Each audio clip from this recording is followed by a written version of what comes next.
Okay, so welcome. So you all are probably here because you're considering writing a senior thesis or just want to explore, or maybe this is for the future. And so we're just going to dive deep into how you get started on a senior thesis. And before you do, we should introduce ourselves. I'm Tina Casaboom. I'm the undergraduate program coordinator. I'll pass it to Amy to introduce herself. Hi, everybody. I'm Amy Archinal. I'm a assistant teaching professor and in my third year and have worked for the last 2 years with students on their senior thesis. And thank you, Tina and Willie, for doing this and Deanna for pulling all this together. Willie? Hi, I'm Willie Guerrero. I'm an undergraduate advisor in sociology. I also previously was a grad student in sociology and an undergrad. So I've been here a while. Diana? Hi, I'm Diana Castaneda. You hear her pronouns. I'm a fourth year sociology student, also majoring in Latin American Latino studies and minoring in legal studies. I am one of the sociology peer advisors along with Ina, and I'm also a thesis student this year, so we'll be giving some input on that. Thank you.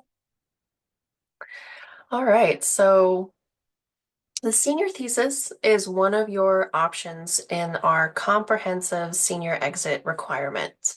All majors on campus have a senior exit requirement that they have to satisfy, and each major you do might have different options. For us, we have three different options. The senior seminar, which we do offer fall, winter, and spring. It's a 5-unit course. It feels like a upper division elective, but more intensive. Some of the professors are doing classes that are related to their research. Some of them might be doing like field experience kind of research with you. Some are diving deeper into analyzing texts. Some of them might be more writing heavy, some of them are more research heavy. It just depends on what that topic is for that particular quarter. And we do usually offer 3 or 4 different seminars every quarter. So no matter which one you're thinking of right now, the senior seminar is always available. You can always fall back on the senior seminar option. The other option is a sociology graduate course, which are numbered in the 200s. So if there's a 5-unit sociology grad course we're offering next year and you're really considering taking a grad course, maybe because it's a professor you've had before, you want to see what grad courses are like, you're thinking about a grad school in the future, you could select the second option, and that would require the faculty who's teaching that grad course to approve you to join their class. So that one does need faculty approval. But the main thing we're focusing on today is the senior thesis. So we're going to go in the next several slides, we're going to go much more deeper into that option. And a lot of what we're reviewing today is also on our website. We have a senior thesis guide that you can kind of follow along with. And after today, I would definitely recommend reading over it to see if this is the best option for you. So before we consider doing a senior thesis, there are some courses we would want you to have taken, ideally before the thesis. Although, with that said, all of these prerequisites here is really up to your faculty advisor, what they approve and they not approve. So what we ideally would want you to have done is Soc 3A evaluation of evidence or the equivalent. Maybe you did psychology's Psych 100 because you're a double major, or if you're a double major with Latin American Latino studies, they have LALS 100A. But we need some kind of research methods course completed before you do a thesis. That is very important. Those classes walk you through the research process. A lot of times the faculty who's teaching it, like if you've taken up with Rebecca London or Jamie Morris in our department, they have you do a research proposal by the end of Soc 3A, which is pretty much the start of a senior thesis. So they do get you going on senior thesis route in case you're thinking about it. So we really need that done as a prerequisite. Classical and contemporary theory 105A and B are ideally done before you do a senior thesis, but I say ideally because ultimately it's up to your faculty member if they're going to require that or not. But since they are core foundational courses in our major, it is something that would be ideal. All right. I'm going to pass it on to Amy. Yes, thank you. And one thing I'll say about those two theory courses, it's important to think about while you'll engage in a research project, the theory piece will be really helpful to understand how you analyze the data. And so that's why it's also important to have some theoretical framings around how you're understanding a particular phenomenon. So I just would add that as well, why it's important. So what is a senior thesis?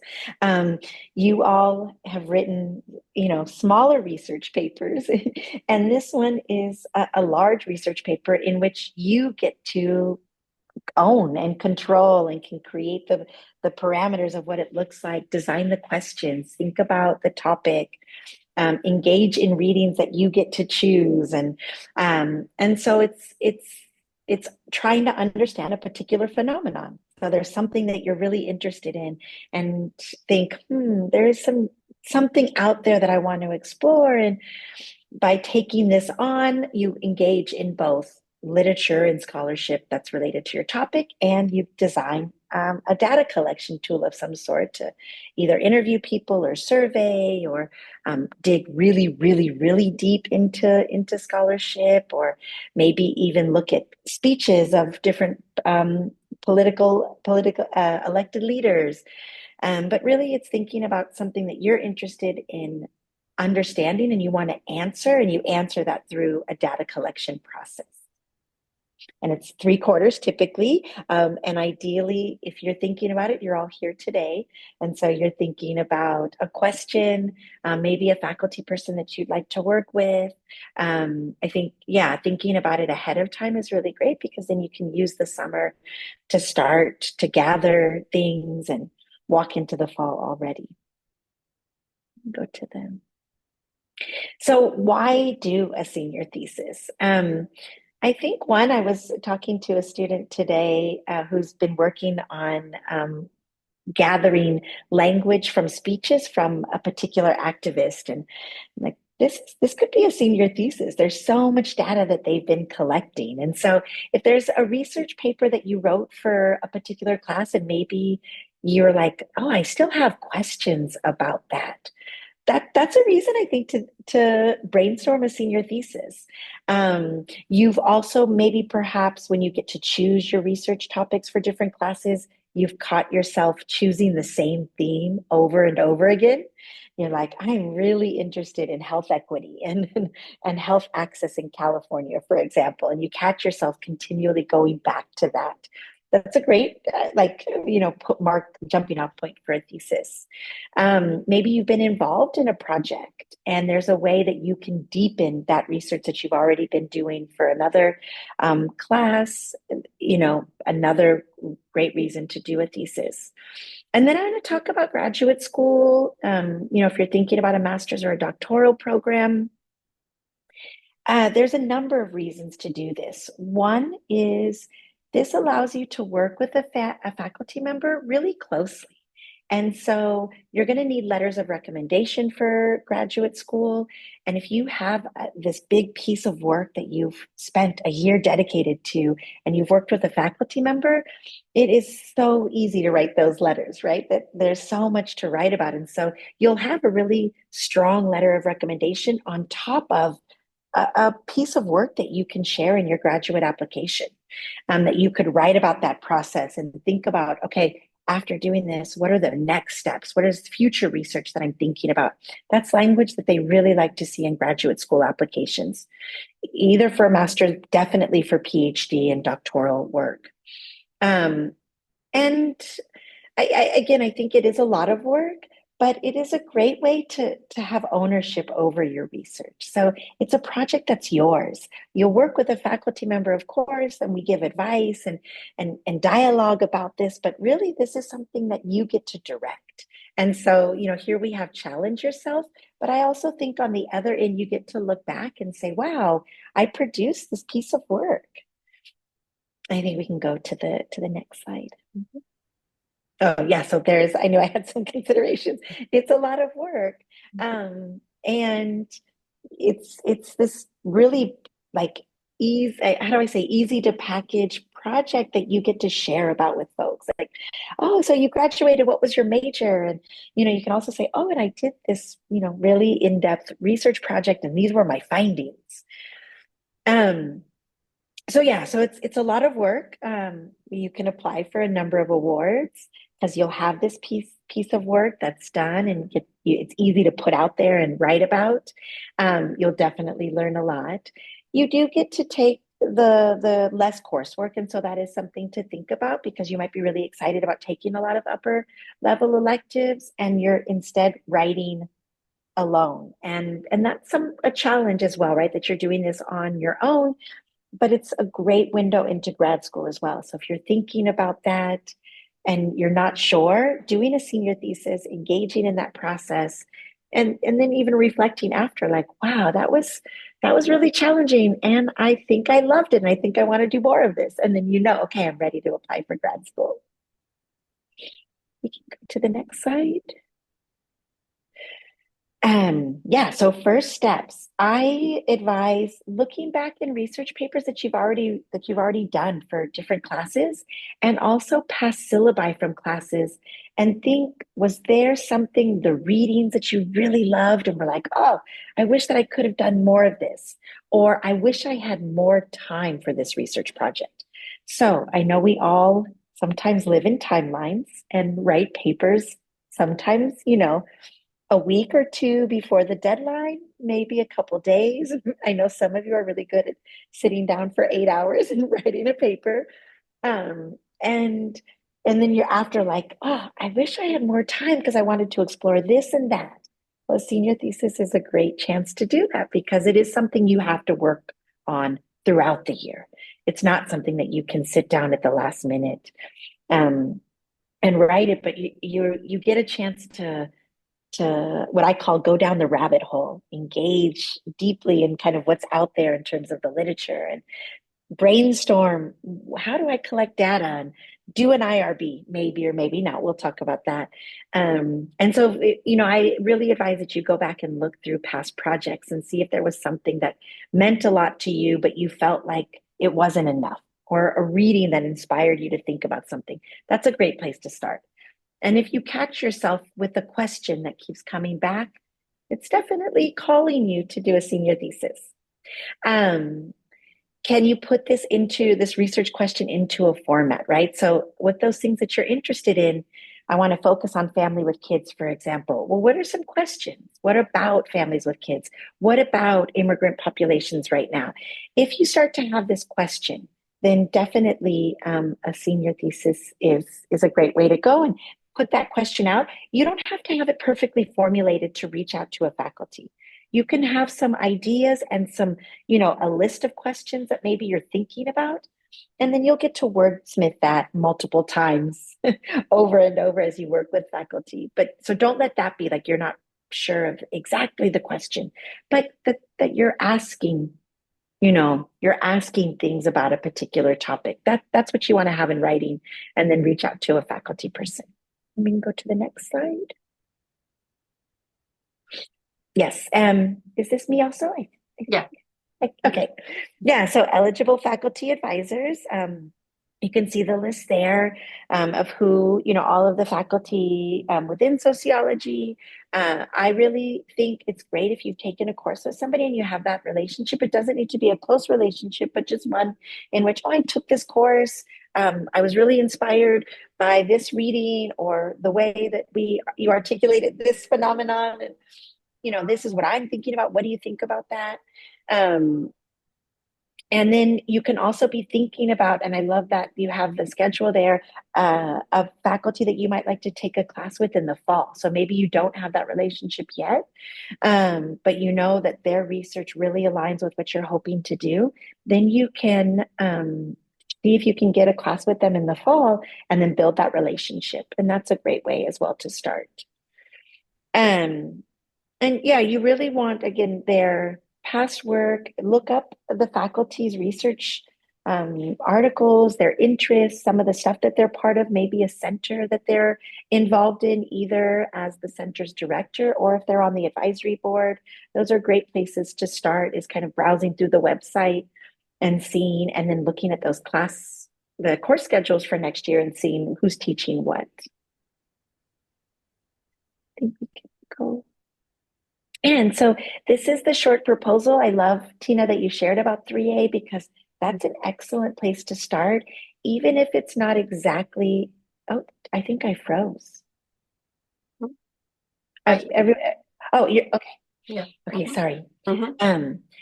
So yeah, so the 3A class is a great place to start. Even if maybe you want to like um change it a little, that's okay. But take that proposal, that format, and really start to even work with the outline of that assignment. Um, and go for there with the proposal. You don't need to have a lot to meet with a faculty member, some ideas, just some things that you're thinking about. It is really important, again, like I said, that the research question doesn't have to be perfect, but that you have a couple, right? I always like to say, come in with three, even if they're similar or they could bounce off each other. The other thing is, think about methodology.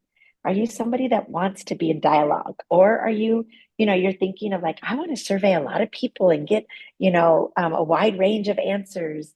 Um, Thinking about how you would answer that question as you go into that meeting is a really great first step. And then, like I shared, looking back at past syllabi or papers that you've written could help give you a brief bibliography. You're going to dig much deeper into that as you write the literature review. And then your kind of plan moving forward. So, okay, it's the spring now. I'm thinking of my questions. I'd, like to further develop this out for this summer. In the fall, I'm taking this class that will help me build out my literature, get my IRB in if needed. I'll talk about that. Yeah, so really thinking about those things. And again, it doesn't have to be long, but just that you've thought about these as you think of meeting with a faculty member. And I think I'm going to talk about IRB. So oh, there we go. Yeah. So I'll save that last one. Okay. Okay. So IRB is the Institutional Review Board. I have it very briefly described as what keeps us ethical as researchers. It's to make sure that we're not doing harm as we think about, collecting data, especially from, they say, for human subjects. So the IRBHS, which is the review board for human subjects. So in sociology, if we're thinking of gathering narratives, doing interviews or focus groups in which people may be giving their experiences, their ideas to us, we want to make sure that we're ethical about how we save the data, how we collect it. Are we getting consent? Not all research projects need an IRB. It is a long process. It can be quite challenging, just to say upfront. But it's an important process to go through, right? In terms of the research praxis. What does it mean to do research? And it'll get you thinking about that methodology, which is really important. It's also really important if you want to publish something, especially if you're publishing something that has data collection from human beings, because to publish many journal articles, many journals will ask, do you have IRB to collect that data? And so that's a really important one. Also, going back to that, if you are thinking of graduate school, that having done this is such a great entry point into graduate studies. You're a leg ahead because you've gone through this process, you've done a thesis, you've designed a research plan. And IRB is another step of the whole research design. And so doing this can be really great for that process. I have the information there. They have a student toolkit, so you're welcome to look and browse. But also, once you decide to meet with your faculty advisor, they'll be able to answer more questions about should you do an IRB or not, and brainstorm that process with you. And am I also timeline? Right? This is your last one, I believe. Yeah. Okay. Yeah, so the general timeline, I spoke about that just a little bit throughout this, right? That you're in the spring, you're thinking about this project. Our amazing advising department can help you work through the schedule aspect of it. In the summer and the fall, you're starting to gather your resources and develop what's called a literature review. It's like a deep dive. I say, like going down the rabbit hole and trying to find as much as you can about your topic. If you're going to do an IRB, it's great to think about it in the summer and be brainstorming so that you could try to get it submitted early fall. Sometimes it ends up being mid-fall. And then collecting your data, and some initial analysis in the winter, and then the spring is about writing, pulling all of the stuff together to write your results and celebrate at the end with the final editing, and then hopefully sharing it out for some awards and honors if that's what it deserves, which I'm sure many of you would write amazing work. So yeah. Thank you, Amy. Yeah, I'm gonna you're welcome. pause for a second just to see, have there been any questions in the chat we should address? Yeah, actually, this was a great question. Someone asked if I'm planning to apply to a psychology PhD program, would my senior thesis work help with my application, or would it not be as impressive as it would be if I were applying to a sociology PhD because it's a different discipline? No, that research process, like I pull from psychology when I think about some of my methodologies that I pull from. I'm a big participatory action researcher, and there's a ton of folks in the psychology field that have written amazing work. And so the senior thesis is going to be a great thing, irregardless of what discipline, because those process of a research methodology is comparable across the social sciences. And, just so all of you know, I actually have my doctorate in education, and it's very similar, and have done field work in migration. And so, no, irregardless of the social sciences, having a senior thesis is going to be an excellent, excellent thing for graduate school. And if you're going to apply for a PhD program, having the senior thesis is going to really it's so much easier to write about your research agenda, to share about this whole process and reflect on that in the application. It's a win all around if you're thinking of a PhD program, especially if you're thinking of going straight into a PhD program. Thanks, Amy. And another question, can you do oral history or archival research methods for your thesis? Yes. Definitely. And so that's where you get to be creative. This is your project, right? So you get to design your research. We call it your research design. And so, yeah, going into the archives and looking at that way, or pulling narratives. So I say narratives, but like those could also be oral histories. And then you have a frame that helps you analyze all of that data that you pull. Oral histories, you would definitely have to do an IRB. But archival research you would not. And so those are things to think about and to work through with the faculty advisors. You're thinking of your question. I'm going to get into like kind of a detail here, but one of the things that your question is really important is think about how you would answer that question. And does your methods actually allow for you to answer the question? And so that's something you could be thinking about as you draft up your proposal and schedule a meeting with the faculty advisor. Any other questions?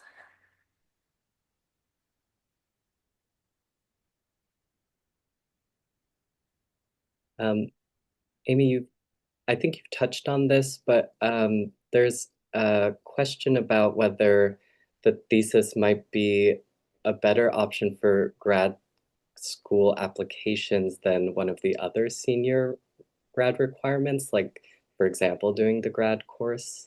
Yeah, I don't want to say it's better, because I want to make sure that I don't discourage anybody that doesn't do a senior thesis from grad school, right? Because that's not the case. You cannot do a senior thesis and still apply for grad school. But doing a senior thesis, it is, when you're writing those graduate school applications, you have this big research project to continually reference back to.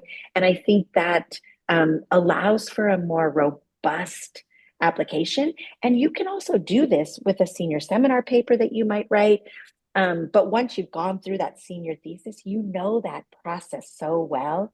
It just gives you a deeper repertoire around research that in particular for PhD programs, that helps, right? So, and I'm sure, Willie, maybe you'd be open. I'm happy to answer questions, if folks wanted to meet me in office hours about the difference between going into a master's program versus a PhD program right out of your BA.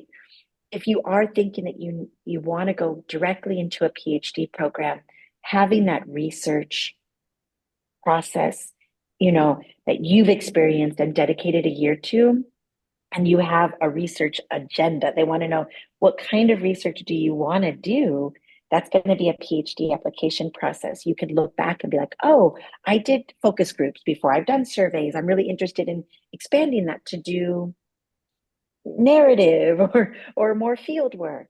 And that's where going through this process, it will really give you that language.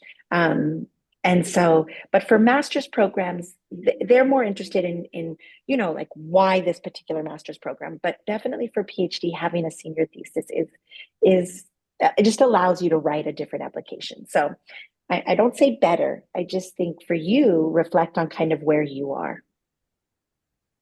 And I'll add to that as well.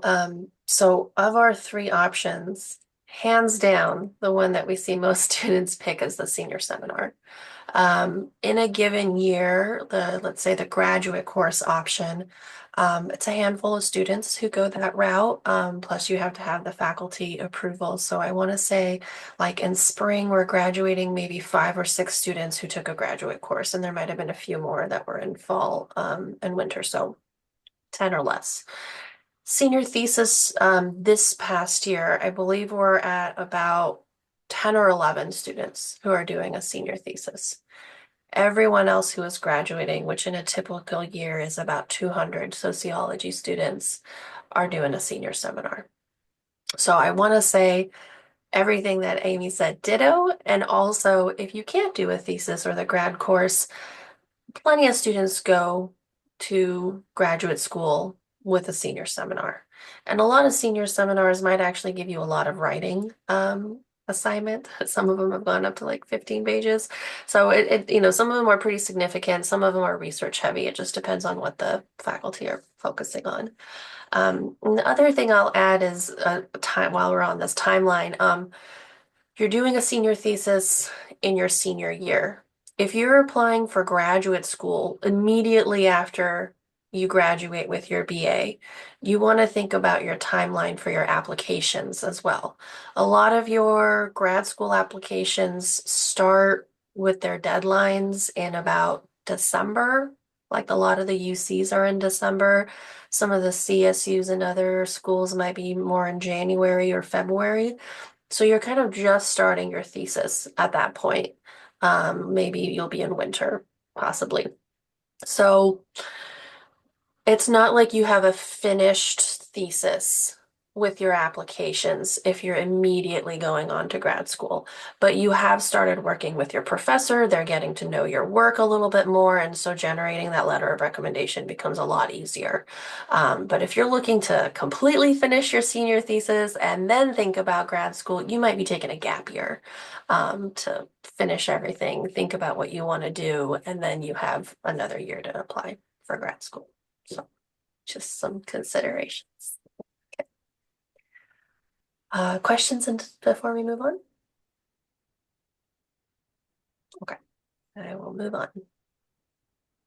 So I'm going to turn it over to Diana, who is currently doing a senior thesis. Yeah, so I have just a few points, and also if any questions come up specifically with myself or what I'm saying right now, I'll be checking the chat, so feel free to ask them. I'll be answering them as I go if any do come up. But yeah, so for the section that we have titled, "What can I do with the thesis?" So this is some of the items that Professor Arginal has touched on. But one of the things you can do, and one of my motivations for doing a thesis, is to gain research experience. Something that I noticed, and this isn't, specific to any department, sometimes finding opportunities for social science research can be a bit more limited. Spaces and labs might be more limited, especially in sociology. This is just from personal experience, just the nature, with current opportunities. That was something that I was personally running into, and I knew that I wanted to get research out of my major, engage closer with the discipline in that sense. And that is kind of why I chose to do it, just because I really just wanted to do research experience. You can also think about like, why are you interested in research too? Like the ability to create knowledge. You want to answer the question. That also kind of goes in with the next point that I have, and that is you can also engage closer with campus or community. I know a couple of thesis students this year interviewing UCSC students. So that actually allows them to engage closer with a specific group on campus, specific students on campus that they may be otherwise. And the point of this isn't to meet other students in the same position. Just like speaking academically, you get to engage closer with the campus in that sense. Some people might do a focus on the city of Santa Cruz County, or if you have counties back home that you have more direct access to. As a researcher, you could also consider that. You might consider your hometown. If there's ways that you can do research outside of that, are there issues impacting your home community, different identities that you have. You can also advocate for different causes that you're interested in. For reference, my thesis is on mass incarceration, something I'm interested in, you know, using my ability to do research was to understand the issues of mass incarceration closer. And that was kind of my idea with that. So you can also think about different causes that you care about, issues that you see socially, politically, that you want to understand better, things of that nature. Another thing you can do with thesis, and this was also touched on before, but is builds closer relationships with faculty. I haven't applied to graduate school just yet. I'm interested in attending graduate school, and I know that I wanted to be able to, well, one, just have closer direction connection with faculty. Faculty have so much knowledge. They have already experienced grad school. They are already in a position of teaching, if you're even considering being a professor yourself one day, and they have a lot of knowledge and input to offer even outside of the thesis. Through the thesis, I've been able to get opportunities to attend a conference.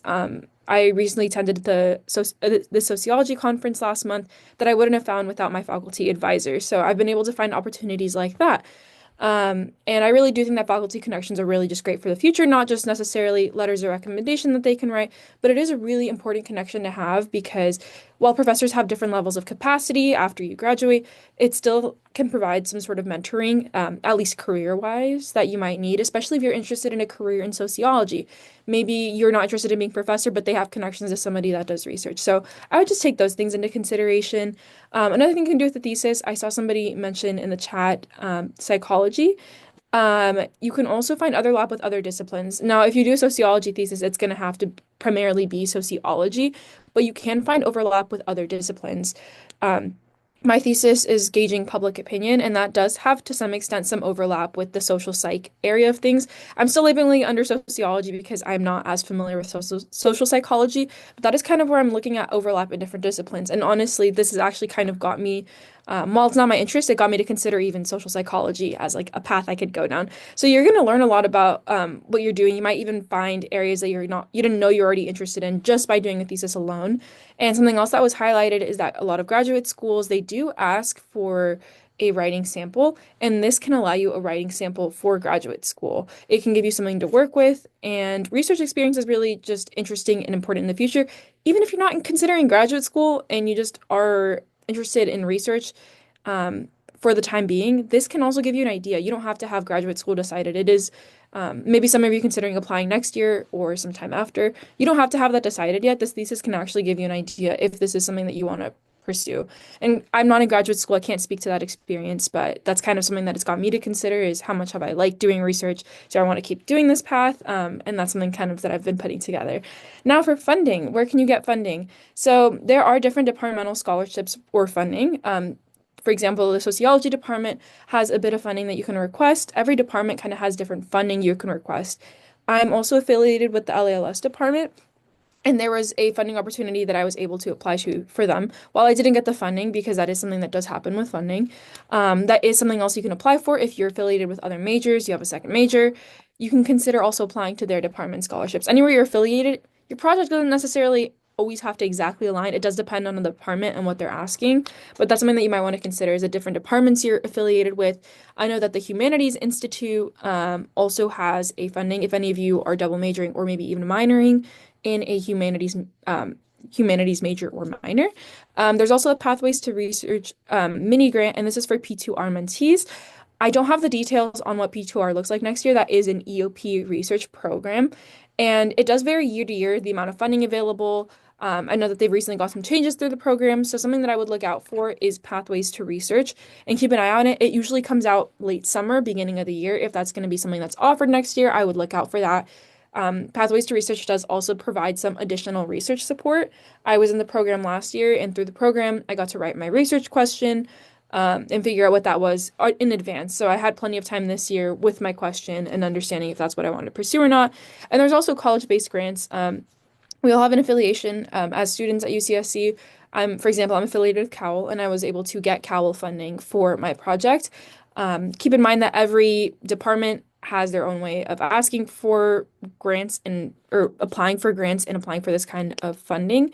And I will say, and I'll emphasize this also in the next slide when I talk a little bit more about direct experience, is that a lot of this funding opportunities, you might not get the funding opportunity that you're applying for. None of this is guaranteed exactly, and that's not to deter anybody. Just expect to apply for multiple, because that is the boat that I'm in, and expect to apply to multiple. And it's actually a pretty great experience because by the third proposal, you kind of have an idea of like, why am I asking for funding to begin with? And something that I'm just going to say in advance, I'll emphasize it again on the next slide. Think about funding sooner than later. And I don't want to stress anybody out when I say that. Sometimes it takes a while to hear back from funding. I'm still waiting to hear back from a scholarship, and that is totally okay, but it would be nice to have had this funding secured sooner. And that's just a thing of like learning and going through the experience. Now, resources that I and others have used. Previous thesis students. So I have my email at the end, and we'll talk about that on the final slide. But I knew two thesis students personally who was able to ask for input on their experience. One of those thesis students I'm still in contact with, and I've been provided so much important information, resources. It's kind of a way of learning from each other. It is such an independent project that any bit of input I found is extremely important. That is just my personal experience with it, but really anything that can get you through such an independent and self-motivated project is really important. So I'm gonna have my email at the end if any of you do have questions come up in the next year. I can't guarantee like speed of response just because I'm gonna be in a different place next year, but I am happy to offer input or guidance where needed, even a word of motivation if needed, because it can be a very difficult project to pursue. You can also use the UCSC Writing Center. One of the thesis students I interacted with, I believe a 2023 student graduate, talked about how much they use the Writing Center, and that is something that I'm going to be doing as I'm drafting and writing the next portions of my project, because this is a resource that's available to you. Your professor might not be able to proofread and read every single thing that you are doing, so think about using campus resources for that as well. You don't necessarily have to rely on your own pair of eyes. See if you can get that outside of that. The next thing is reaching out to faculty outside of your advisor. Now, you are able to have more than one advisor for your project. I've seen some people have two advisors before. I have just one primary advisor. That that looks different for each student. So working with two advisors might mean more collaboration in that sense, or you're working with both independently. I would keep in mind that one of those is probably going to be like the primary advisor, and there's going to be like a more secondary advisor who doesn't do as much as the primary advisor. You don't have to think about two advisors right now. I just figured that my project felt like a big thing to take on. I ended up only having one professor, but what I ended up doing instead was for the professors that couldn't provide additional support, I did email them and ask like, hey, is it okay if I stop by your office hours? I do have one question on my project. For example, I had Professor London look over my survey. I got additional input during one sit down. I haven't gone back to her since, but that was really helpful to get a second pair of eyes. I think having different pairs of eyes on your project, especially depending on the nature of the project, because mine was a public opinion survey, and I kind of had to see like, is this understandable to somebody in the general public outside of sociology? I needed that kind of input. So know that you can reach out to professors outside of sociology, even those you haven't worked with. There was another professor who I didn't work with as much directly, went to their office hours, got some additional support there. And that's not something you do frequently, but that is letting you know that. You can also use Canva if you're going to be making flyers, if you're going to be doing interviews across campus, you're going to want to make flyers or posts on your social media. However you go about recruiting, that's up to you, but you can use that to make different posters.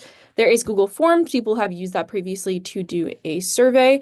You can also look at the UCSC IRB templates. So if you want to get IRB clearance, something that I'll let you know is that you do not have to have the IRB approve your project for a thesis alone. Now, if you want to have your research published and you want the opportunity in the future, you do have to go through the IRB.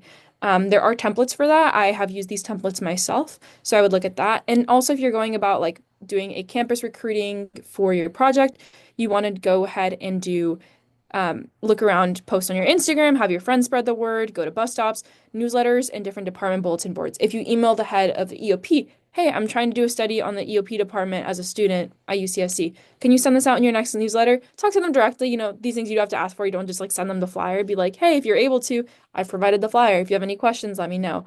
A lot of this is also how you approach the communication. You don't necessarily want to ask like, hey, can you look over my survey, please? Like, be like, hey, if you have time and you want to help me out and you have time during your office hours, is it okay if I stop by? Whatever that may look like. UCSC also has a digital library and Google Scholar. So this is where you can get your sources, different databases from, because I pulled from many different databases because one database is not going to have every single source you need, especially if you're trying to have like literature review and understand like the gaps in research. You might want to take a look at that. If you want to go to the next slide. Yeah, so things to keep in mind if you're deciding to do a thesis or not is time management. I don't want to scare anybody away when I say time management or anything that I'm about to say because it is just me being transparent as a student currently going through the process. I'm going to be honest, it's been hard, but I'll explain that it's been very rewarding as well. So yeah, time management. If you've struggled with time management before, or if you feel like time management is a strong suit, just know that you are going to need good time management with this project. It is very easy to say, I can just do it tomorrow, next week. Next week, 2 quarters later, and there you are, spring quarter. And that's okay because it is like, just think about how you might have to be flexible with your project, adjust your project as needed, depending on where you are, how much time you have left. Also, your comfortability working independently or being self-motivated, because there are times that not major questions that I needed like to have IRB clearance or something, but it's like there are times that I've kind of had to answer my own questions or go to my peers for support and be like, hey, can I get your input? How does this look visually? Because our professors are busy or your advisor might be busy. You might not be able to ask input for every single thing you're doing aside from the things that they have the capacity to do. Another thing is balancing and prioritizing other responsibilities. You are going to be hypothetically senior graduating that year. So you're going to think about the other responsibilities you have during that year. I would say if you are really, using that time wisely, it could take as much time as just a general 5 unit class. It could take even more. It really just depends on the scale and scope of your project. The next thing is selecting and working with a faculty advisor. Yeah, so you're going to be working with a faculty advisor, and something that you can want to keep in mind is that you want to reach out ideally at the end of this quarter, the spring quarter, and also what that work looks like. Think about the area that the faculty advisor has their research on. What do they have experience with? My advisor has experience with the research area that I'm in, but I reached out to other professors who have experience in things such as policy, doing surveys, because that applied to my project. And then also, this is a point that was there before, but I'm going to emphasize it again. It's not a question of like, can I, but do I want to? I don't want anybody, I like to think of a shoot for the stars mentality. Obviously, let's be realistic with what like can be done with 1 year of a project, but no, it's like, is it something that you really want to do? And let that be kind of the force that drives it, because you do need to have a lot of, passion for what you're doing. And things that I knew before I wish I got started, funding can be limited. So I will let you know that it can be limited. Your project might not cost as much as you think. It might not cost anything. You don't have to do a project that costs money. A lot of resources are provided to you through the school. It just depends on what you're going to be doing in your project. So I will let that be known. And it really just depends on the project. You can adjust your project if you want to do the same thing, no funding, whatever your case is. There is a lot of reading and writing in terms of doing your literature review, looking over sources, and the whole project itself is writing. The nice thing is, and I think of this independence as a plus, is the level of independence you have. You can use your discretion with your project. Professor Reginald touched on this, but it really is your project.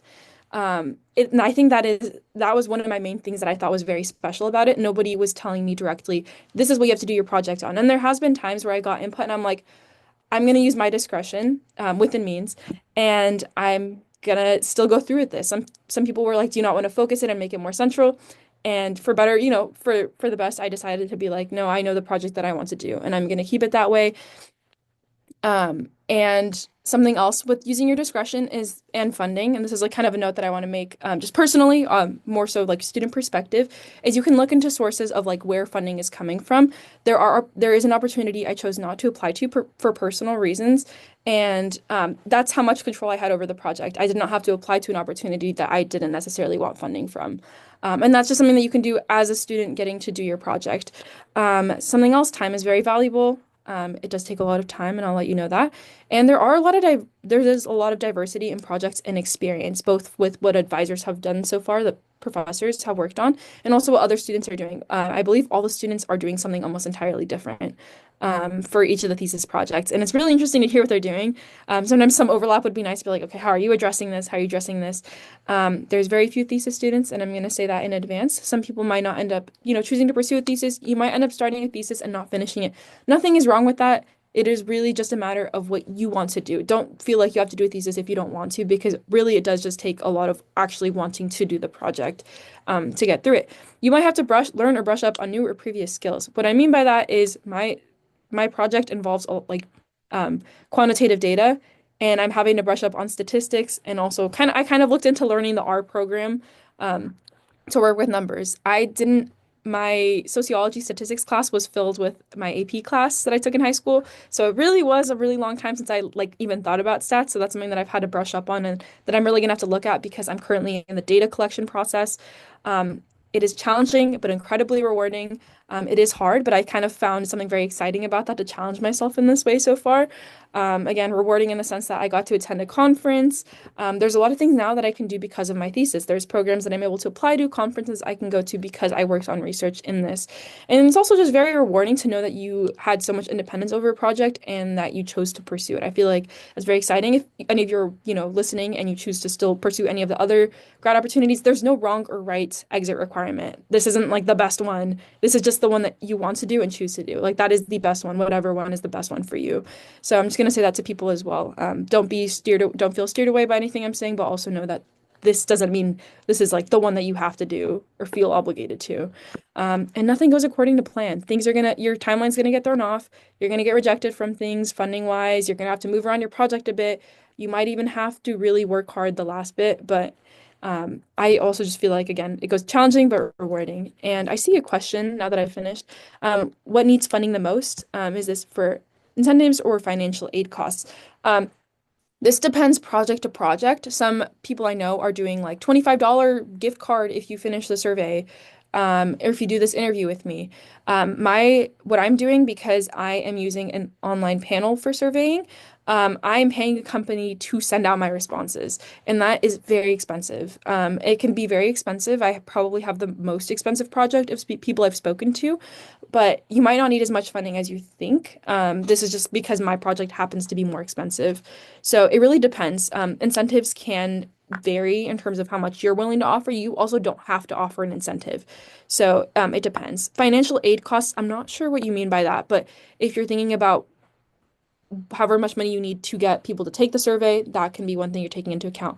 To administer the survey, are you using something to do that? You can also take that into account. And you also have resources such as Qualtrics if you're doing some sort of surveying, that can be very helpful, and you have that provided through the university. Yeah, is there any other questions on what I've said so far? I think there was one more in the chat about reaching out to a Oh, professor. yeah. Are there any tips you have for reaching out to professors you haven't interacted with before if you're interested in their research? How did you pick your professor to work with?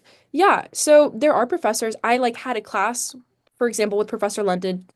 Did not attend office hours that quarter, for being honest. And we didn't have much interaction, but I did explain, like, hey, I took your class before.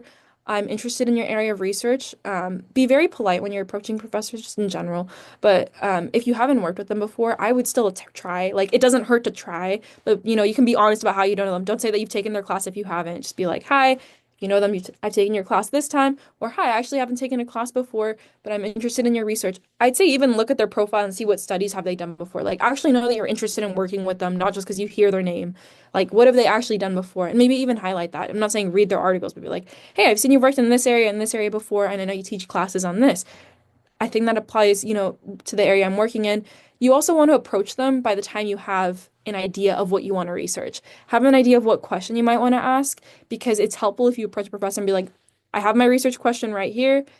What do you think about this? We can discuss more in person. Don't ask like, hey, can you give me a research question to work with? You have an idea, at least broadly an area you want to work with. Let them know like, hey, I'm still actually finalizing this question, but I'm letting you know this is the area I'm looking at. How did I pick my professor to work with? So I was familiar, I've taken classes. I'm working with Professor Fukurai. I've taken classes with him before. I also know that he does a lot of like race and class and the criminal legal system. He has a lot of work in those areas. specifically like the intersection of sociology and law, which is like what I'm interested in. So I kind of knew that from personal knowledge, and then after just like looking through the different profiles of the faculty, that was the best fit for myself with my project. And you want somebody who knows a lot about this area of topic. If a professor doesn't have, you don't have a professor that actually aligns with that specific topic, um, I would also still let them know like, hey, you're working in policy. My area's in policy. You've worked with archival records. That's what I'm doing. So look at the UCSC faculty website and read through their profiles, and look at what they've worked on, even if it's only a certain element of the project, if that's what's the best fit for you. And know that some professors might not be able to the next year. Some are going to be on sabbatical. You might not be able to reach out to them. That's just what happens. Be flexible, have options, and be very open to discussing more with them, but have an idea of what you want to do beforehand. That's great, Diana. That's really good. And I'll add to it also. So the faculty that are eligible to do a thesis, it doesn't include our lecturers. So no Megan McNamara, no Christy McCullen, for example, none of our grad students. It has to be a full regular faculty, which on our website there is a list of specifically our faculty advisors. And also I have seen students who have maybe never taken a course with a professor before, but still ended up with them as a thesis advisor. And that could be because of the topic. And that is that you came prepared when you met with them to talk about this. You, exactly like Diana said, you looked up their research areas, you matched it with what you're trying to do. You came with your research questions, you came with possible like methodologies. You came prepared. They want to see that you're prepared and not starting from scratch. I've also seen where maybe there is a faculty member you have worked with, but it's not exactly their research areas. I've still seen faculty who say yes to being their advisor. So that's a possibility. And I've also seen faculty who will refer a student to another faculty member and recommend that person to be their advisor, even if they've never taken class with them. With that said, some faculty out there are like, I needed you to have taken a class with me. So it's all over the place. So the best thing you can do is prepare your research questions, prepare what you want to do for your research, and start approaching faculty as soon as you can for this quarter, at least by the end of this spring. And Tina, there's a question about whether an adjunct professor could be a secondary advisor on the thesis. You mean like Megan McNamara, or that would be up to them. You still need a primary faculty advisor.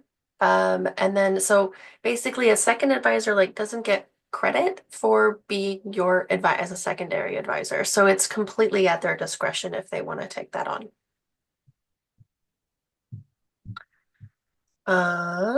Okay.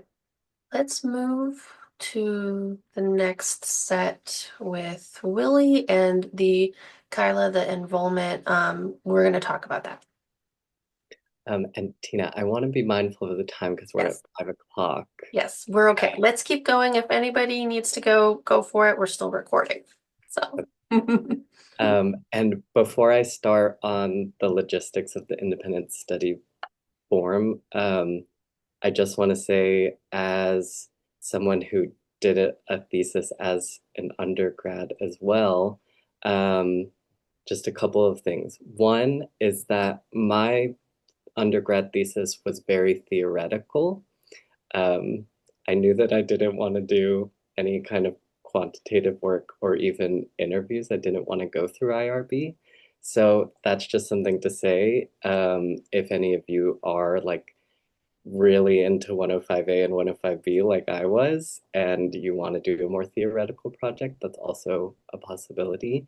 And then just in terms of like how meaningful of a process it can be, even though I did a lot of like different research as a grad student and like really dive deep into doing research in that capacity, I, being honest, like my undergrad thesis is still, I think, my favorite piece of writing that I've done and my favorite project that I've done. Um, and yeah, it can just be a very meaningful process, I think. You should tell them what your thesis was about. Yeah, without going too deep into it, my thesis project was looking at stand-up comedy and specifically Maria Bamford, who's a comedian that talks about her experiences with mental illness. So I wanted to look at what it's like to bring a very serious topic like mental illness into a space of laughter. So it was a very like affect and political emotion type analysis. So a wide range of topics you can cover in your project. So let's talk about just the logistics of doing it. So let's say that you have reached out to a faculty advisor, they have approved your proposal, agreed to sponsor your thesis. So the form that you use to enroll in the class is necessary because you don't enroll in the senior thesis classes the same as you would any other class. It's not on the schedule of classes. You fill out this form that I linked in the chat. And in the next slide, we're going to go over just like everything in the form, all the details. But yeah, there's some parts of it that you fill out yourself. There's some parts of it that you work with your faculty member on, especially in terms of the description of the work to be submitted. You need your faculty member to sign off on it, and that can be a physical signature or just an email approval, which is the much easier route than chasing them down to get a physical signature. And then you submit the form to Soci Advising, to me and Tina, and we give you a class number to enroll in. It's important to note that you have to enroll in the class before the add drop swap deadline, which is in the academic calendar and also in the newsletters that we send for every quarter. And Oh, sorry. oh, sorry, just that final note that this petition form is required for every quarter that you sign up for thesis units. So this is what the form looks like, and it can be a little overwhelming, but basically you fill out the top section by yourself. So there's a few things that might not be intuitive, but it's not that as scary as it looks. So course sponsoring agency in the form, that's just us, Sociology. The study site is UCSC unless your research is being done elsewhere, in which case you would put the location where the research is being done. The title and description, your working title, which will change. Don't consider this like the final place where you're putting your title. You can always change it later. And a brief description of your project. The evidence of preparation for special study, those are the classes that you've taken that prepare you for doing a research project. So like we talked about earlier, 3A is a big one, 105A and B for theoretical background, and then any kind of like relevant electives that deal with the topic that you're researching for your project would also be relevant. For the sections about the description of work to be submitted for the course, that is something you want to work with your faculty advisor on. You'll have a long conversation with them about the expectations that you're setting for yourself and between you and your faculty advisor for what work you're going to be submitting, when you're going to be submitting it, whether that's like brief drafts or notes or literature reviews or anything else that you would turn in for the thesis process. So the bottom sections are not things that you need to fill out, but when you send to your faculty advisor, they approve it, typically through email or signature. And then when you send the form to us, typically Tina will finish the form and assign you an enrollment number. And then lastly, make sure that you sign the form yourself on the very bottom. So there were a few questions earlier about this. In terms of the study units for the senior thesis, like classes, which are the numbers are typically 195A, 195B, and then an optional but recommended and often taken is 195C. Each of these independent studies are 5 units each. Said this already, but you won't see them in the schedule of classes. You'll enroll in them through the class number that we give you. Um, they can be taken consecutively or concurrently, but you have to do a minimum of 2 quarters. So what that could mean is that for your first quarter of thesis research, you could do 195A and 195B in the same quarter, and that would just give you more time to like really get a head start and do a lot of research in that quarter, and then do 195C the following quarter. Or you could do 195A in one quarter and the next quarter do B and C at the same time, again for that kind of extra space in a quarter to really focus on your research. But correct me if I'm wrong, Tina, I think the most typical is to Oh, yeah. do fall, winter, and spring. Most students do fall, winter, and spring. The only time we don't see all 3 quarters is maybe you started a research project early with a professor, like Steve McKay, for example, often does that. Or maybe you're graduating early and you need to fit everything in 2 quarters. It's like various reasons for that. But most faculty are going to encourage you to use A, B, and C spread across fall, winter, and spring. Thank you. And ultimately, your faculty advisor approves your timeline to completion. So, like we've emphasized throughout this whole presentation, like doing a thesis project, you are really working with your faculty advisor, and so much of it is decided between you two, and the expectations that your advisor has for you in terms of completing your project. At the same time, like Diana emphasized, so much of it is the pressure that you put on yourself to meet your own deadlines and the deadlines that you decided with your faculty advisor. So this was mentioned in the chat earlier as well. A bonus is that one of your thesis individual study courses can also satisfy an upper division socio-elective, and that's not counting as a course substitution. So you would still have your 2 course substitutions on top of that. And then lastly, you can qualify for honors on your thesis if your faculty sponsor and second faculty reader both consider the thesis to be honors quality, which is generally considered an A paper. This is in addition to university honors and honors in the major.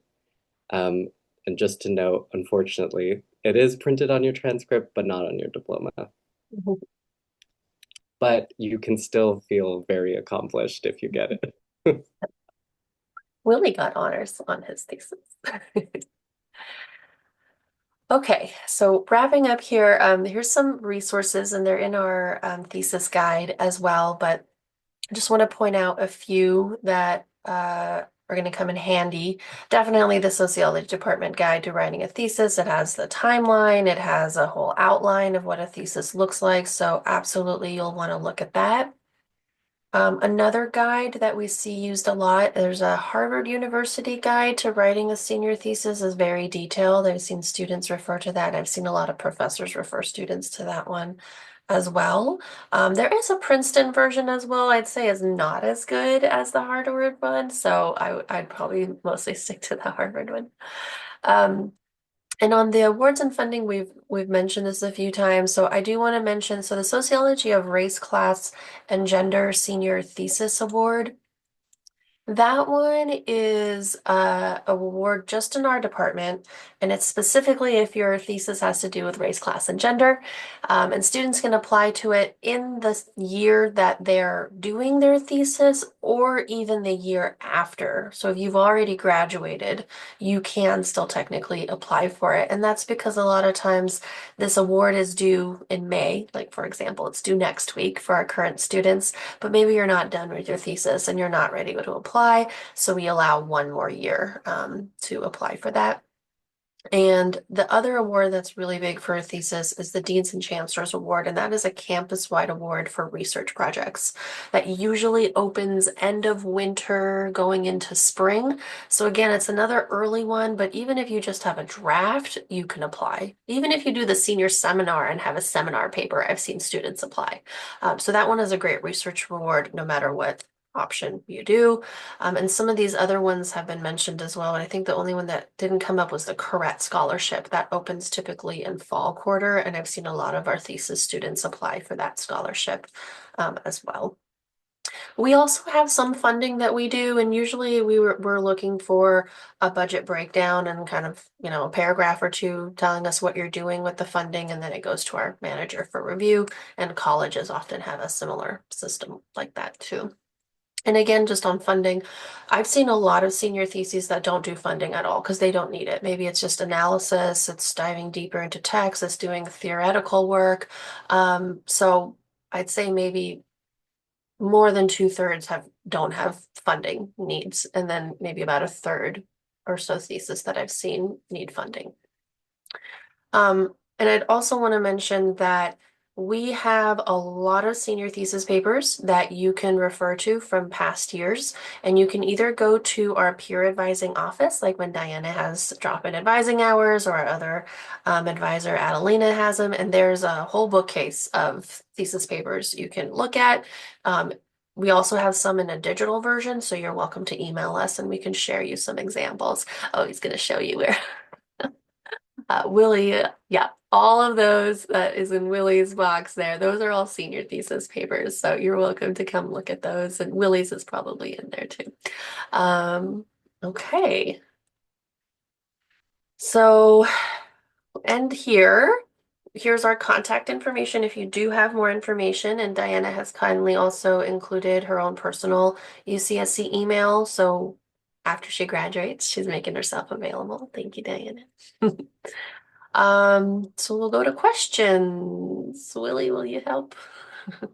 Yeah, there was one question about funding, pretty big one, but a student is asking whether any of the funding might be impacted by like the federal cuts and Yeah, I'm gonna just stop sharing here. such. That's a great question, and it's unknown. I will say budget cuts have happened everywhere across campus, and we're expecting another cut in July and another one the next year.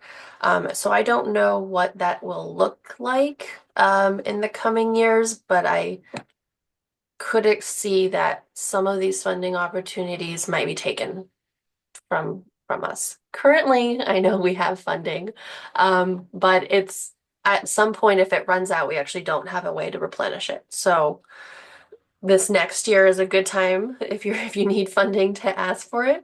After that, I honestly don't know. Yeah. There's a question about being able to access these slides. Oh, yeah. So once we're done with the recording, I'll send the recording and the PowerPoint slides out to you all that registered for this meeting. I saw one question from Forrest before that an email to me and your advisor about the approval. So yes, when you get to the point that like your faculty advisor said yes to sponsoring your thesis proposal, once you're turning in the independent study form, you would turn in your proposal to me as well. And that basically means you're approved. Yes, that's the faculty saying yes, that you can start the thesis.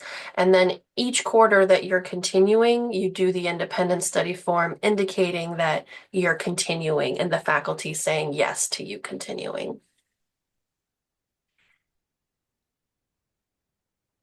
I don't think there are any more questions in the chat, but does anyone else have any lingering questions? Yeah, oh, Forrest, yeah. So the proposal, your independent study form, email it to Soci Advising or me, whichever one, and CC your faculty. That's exactly right. That's how most faculty do their email signature. And I think there was a question before, Kyla will watch this later, and like, when is the last possible date to enroll? So ideally, you are starting to make contact with your faculty about these conversations before spring ends, because once summer hits, I don't know where faculty go. They might be on vacation, they might not be on email, so it's a little harder to get a hold of them. But in terms of actually enrolling, we go by the add drop swap deadline in fall, which is usually the third week of fall quarter. So ideally, you would have figured out by then if you do have the opportunity to do a thesis and if you have a faculty member who approved it, but like technically the enrollment, third week of fall is the last time you can do that. Okay. Anything else?